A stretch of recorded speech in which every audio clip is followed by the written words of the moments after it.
Good evening, guys. So today I'm going to take a session about on the quantity surveying. So basically, everybody thinks that quantity surveying is very difficult and all, but once you get what you are doing and what you are up to, I think quantity surveying is one of the most easiest subjects. So today I'm going to teach you about the earthworks and the concrete allied works. Fine. So first of all, as you can see in front of you is a very small and a very easy plan. The reason I've taken easy plan is that it will be easier to explain you. Now, for the record, why I'm doing this. First of all, when we need something like anything, we go for the Google. Yeah, we need to find this answer. Let's type in the Google and get the answer, and you get the answer.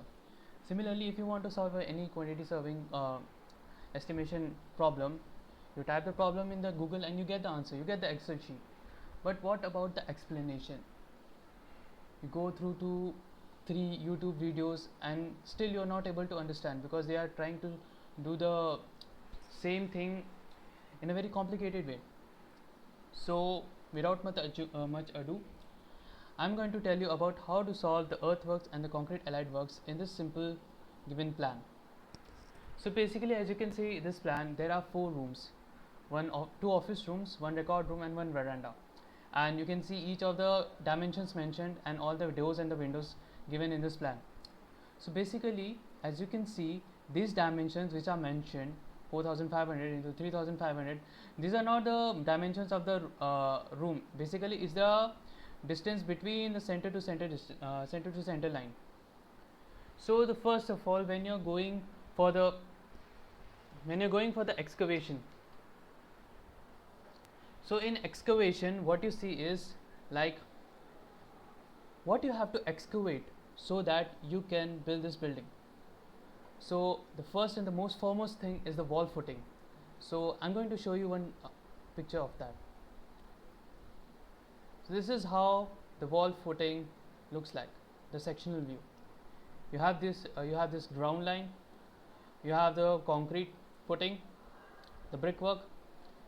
Then after that, as you go up to the ground line, you have this plinth level, you have the flooring, the PCC 150 thick PCC and the 230 thick rubble soiling. RS stands for rubble soiling. So basically, what do you have to excavate? So here, as you can see, whatever excavation takes place, it takes place below the ground line or below the ground level.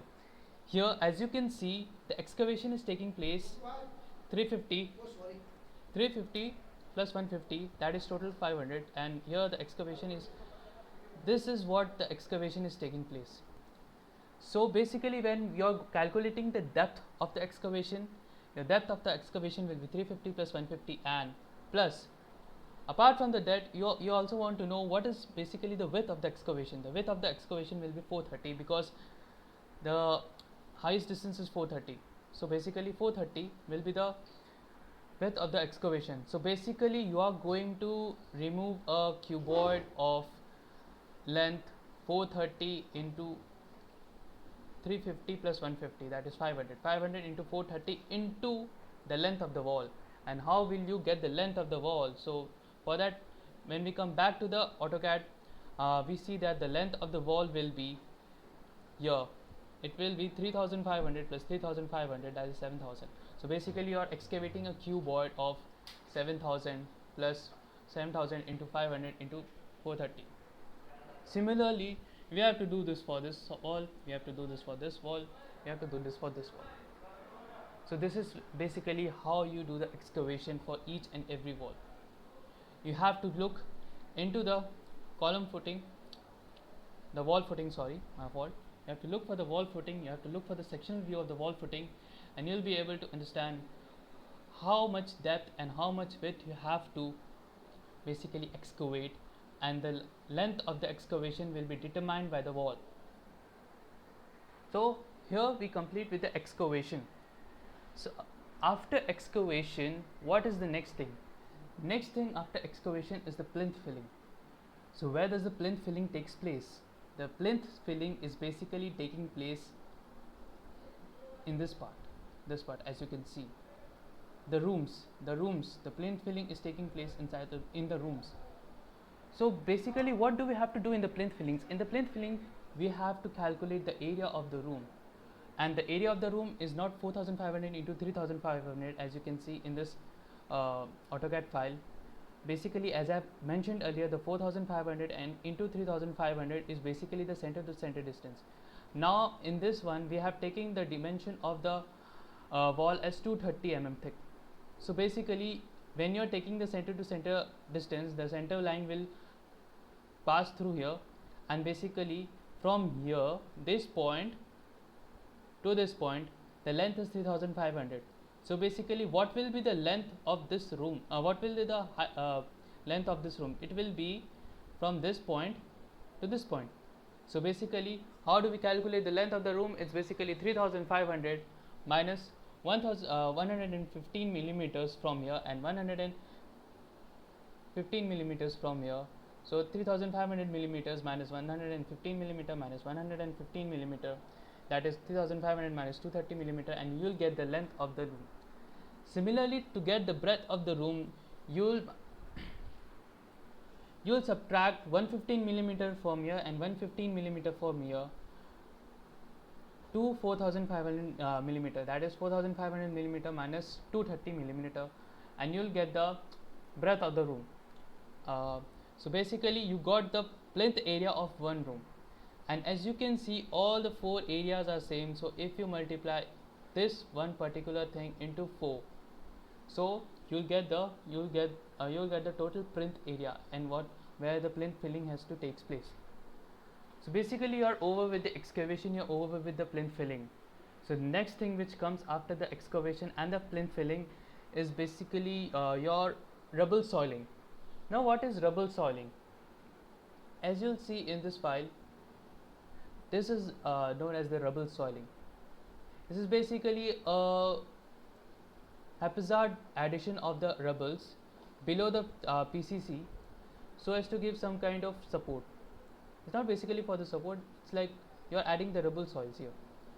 So how do we calculate the rubble soiling? As you can see from this picture, you can see that rubble soiling is basically not inside the walls, it is not going through the walls, is basically the area covered by the flow. As you can see, it is basically the area covered by the flow, the rubble soiling. So when you come to the AutoCAD part, from the foundation thing, you understood that the rubble soiling will not be here, the rubble soiling will not be here, the rubble soiling will also not be here. So basically, the rubble soiling is basically where the plinth area is.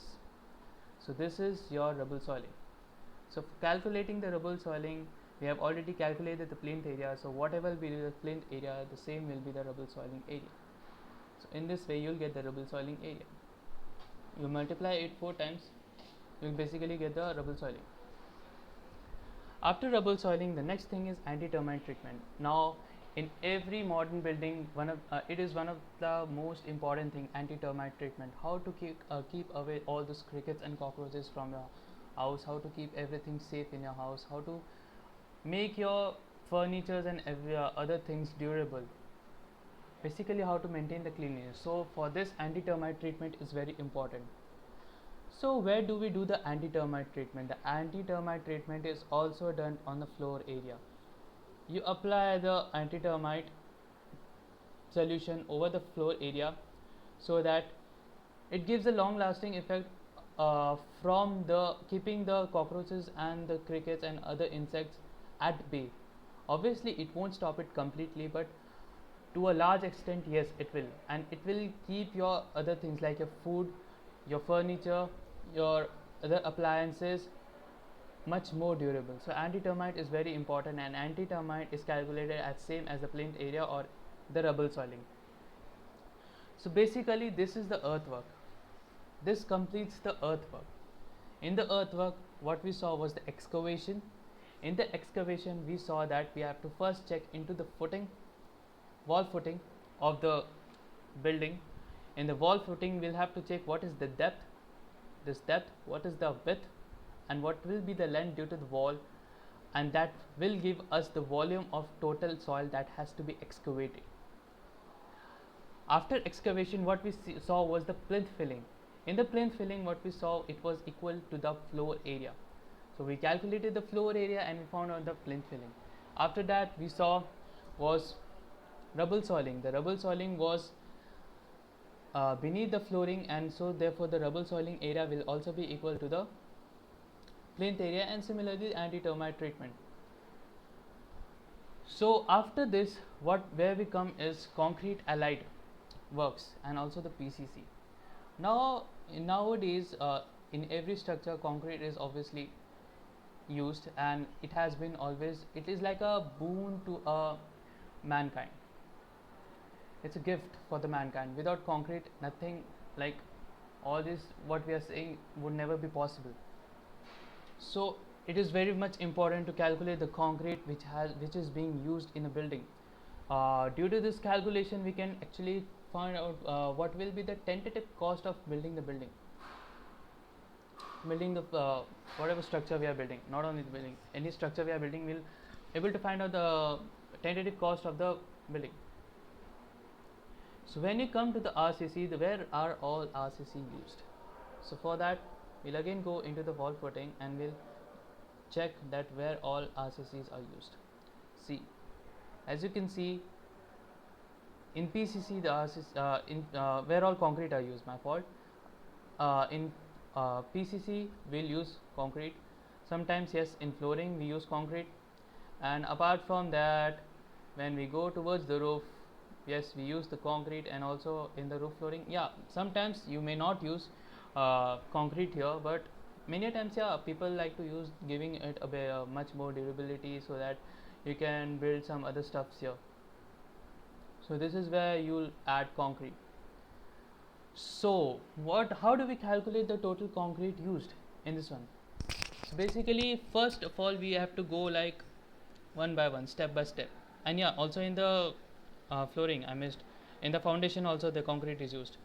So we'll go step by step by calculating how much concrete has been used. So the first step would be to calculate the foundation, concrete in the foundation.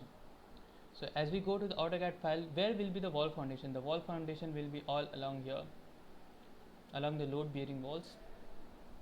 If you want, you can put the wall footings here also, but since this is a very small structure, so it's basically not important to put wall footing on this wall. So basically we are putting the wall footings along all this outer section where the load bearing walls are there. So how do we calculate the concrete in the footing? So the first step is again look into the wall footing diagram. In this diagram you see that the width of the concrete is 430 and the height of the concrete is 150. So basically you are using a concrete which is 430 millimeter in width and 150 millimeter thick, and this 450 into 150 will be along all these walls. So again, as you calculate the length for the excavation, we will calculate the length of by adding all these center to center distance, and we'll calculate that how much concrete has been used. So it will be basically the perimeter of the center to center distance, okay, into 450 into 150. This will give you the total concrete that has been used in the foundation. Apart from foundation, another thing where concrete is used is basically in the flooring. In the flooring also the concrete has been used, as you can see. So the next thing is how to calculate the total amount of concrete that has been used in flooring. So for that we have to check what is the flooring area. So when we go towards the AutoCAD file, this is the flooring area. This is also the flooring area, this is also the flooring area, and this is also the flooring area. So basically the concrete will be here completely. Fine. The PCC will be there. Sorry, my fault. The PCC will be there. So here, as you can see, 150 thick PCC is here. So all along the flooring, 150 thick PCC is here. And so how do we calculate the total amount of concrete in PCC in this section? Is basically the area of this and into the plus the area of this plus the area of this and plus the area of this. This will give the total area where the concrete has been spread, and when we multiply it by the thickness of the concrete that has been used, we'll actually get the total amount of concrete that has been used in the 150 thick PCC. And similarly we can do for the 50 thick flooring.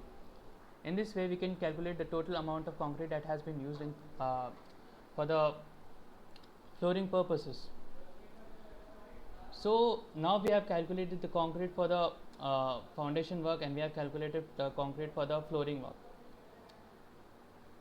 The next thing which is very important in a house, I think it's one of the most thing important for a house, is the roof. The roof provides the shelter. So obviously, and also there are many types of forces acting on the roof. Atmospheric forces are there, and also the dead load of the flooring, and also the live load of any people working out here. So basically when you check for the any roof is one of the most important part of a building. So obviously roof has to be strong, and for adding that extra strength to the roof we use concrete in this roof also. So how do we calculate for the roof? How do we calculate the total amount of concrete used in this roof? Now in this roof, obviously most of the people will be thinking that the roof area will again be the same as like the flooring, but no. Here there is a slight change, that actually the roof covers all this part. I'll show you. So when you go for the roof will cover everything from here. The roof is from here to here. This is the complete path the roof is covering. So basically for calculating the total amount of concrete in a roof, you have to first calculate the length, the complete length from first end to the second end, and the complete breadth from the first end to the second end. So for calculating the length, that is this, it is simple. This is 4500. The 4500 is basically your this center distance to this center distance. This is 4500, and this is also from this center distance to this center distance will give you the another 4500. So basically the total length of this building will be 4500 plus 115 millimeter of this wall plus 115 millimeter of this wall. So this will give us 4830 millimeter. Of the complete length of the building is 4830 millimeter. And similarly when we go for the breadth of the building, it will be 3500 plus 115 millimeter here and 115 millimeter here, that is 3730 millimeters if I am not wrong. So we got the total length of the building, total breadth of the building, and this will give us the total area of the roof. And once we have calculated the total area of the roof, after that everything is simple. It's just like 150 into the total area of the roof, and we will get the total amount of concrete that has been used in the making of the roof. Above the roof there is a 50 thick flooring. This is also made of concrete. Many a times it's not necessary to make the flooring the roof flooring of concrete, but yeah, for this case I have used the 50 thick flooring because I want to show you something, that when we are making the flooring, okay, when we are making the flooring, and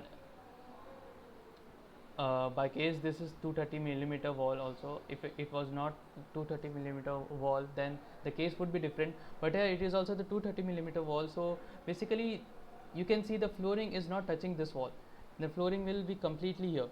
Okay, fine, this portion will be the flooring.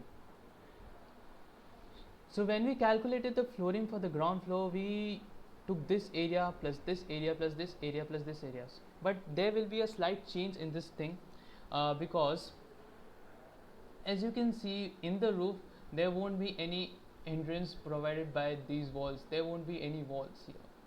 So when you're calculating for the flooring in the roof, basically the flooring will be from this part to this part. So when you will calculate the area of the flooring in the roof, it's basically 4500 plus 4500, that is 9000 minus 230 from here, minus 230, that is 115 from here and 115 from here. This will give you the total length of the flooring. and similarly 3500 plus 3500 minus 230 will give you the total breadth of the flooring, and this will give you the total area of the flooring. Total area of the flooring into 50 will give you the total concrete that has been used in the flooring. In this we complete the concrete allied works. So in this session, as I said, I taught you about the earthworks, I taught you about the concrete allied works, and I hope you guys understood. I tried my best, and if you like this video, please leave a like and do share this video, and do subscribe also. Thanks.